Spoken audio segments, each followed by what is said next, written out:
চোরাই চোর কোন দলের হতে পারে না মাননীয় স্পিকার। অপরাধী তো অপরাধী। সুপ্রিম লিডার মারা গিয়েছে, তখন আমরা শোক বার্তা দেওয়ার ক্ষেত্রে আমরা মনে হয় একটু কার্পণ্য করেছি। মাননীয় সদস্য জনাব আতিকুর রহমান মুজাহিদ।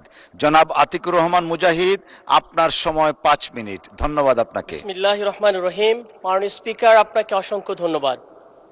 আমি চিন্তা করলাম সংসদ অনেক বেশি সিরিয়াস হয়েছে, তাই একটু 1887 সালের বিখ্যাত রম্য লেখক আমাদের হরপ্রসাদ শাস্ত্রীর তৈল প্রবন্ধ থেকেই শুরু করি। উনি বলেছিলেন, বাস্তবিকই তৈল সর্বশক্তিমান। যে সর্বশক্তিমান তৈল ব্যবহারে মানে ম্যানেজমেন্টে মজুদে করিতে জানে সেই সর্বশক্তিমান। মাননীয় স্পিকার, আজকে তৈলের এমন একটা সমস্যা দেখা দিয়েছে, এই ম্যানেজমেন্ট ঘাটতিটার কারণে এই পৃথিবীতে সমস্যা হয়। এই জন্য পলিটিশিয়ানদেরকে বলা হয় দ্য আর্ট অফ ম্যানেজমেন্ট করে কিভাবে পিপলসকে ম্যানেজমেন্ট করে পলিটিক্স করা হয়। আমি মুদ্রা দুইটা সমস্যার কথা বলবো সংকটের, এরপরে সমাধানের ব্যাপারে যদি সুযোগ থাকে বলবো। মাননীয় স্পিকার, আমাদের দুইটা সংকট ঘটেছে এই সংকটের মধ্যে। এক নম্বর হচ্ছে আমরা ইন্টারন্যাশনালি ডিপ্লোমেসিতে ফেল করেছি। কিভাবে ফেল করেছি আমি আপনাকে একটু বলি।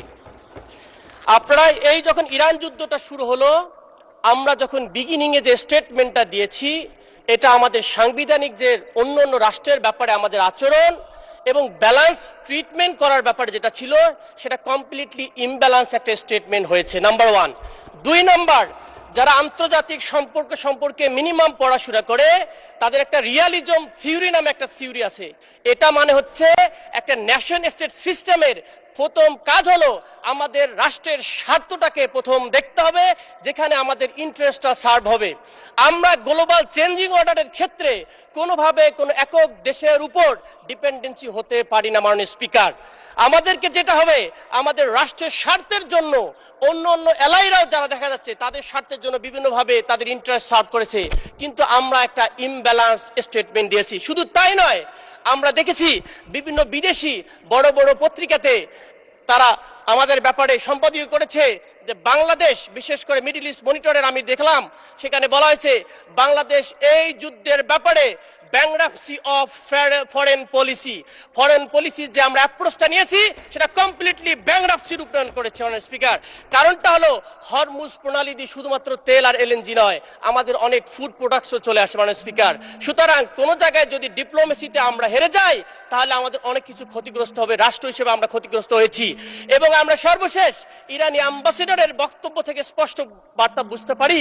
উনি বলেছেন আমরা ব্রাদারলি 6টা রাষ্ট্রের ব্যাপারে খুবই পজিটিভ ছিলাম, কিন্তু আমরা কষ্ট পেয়েছি।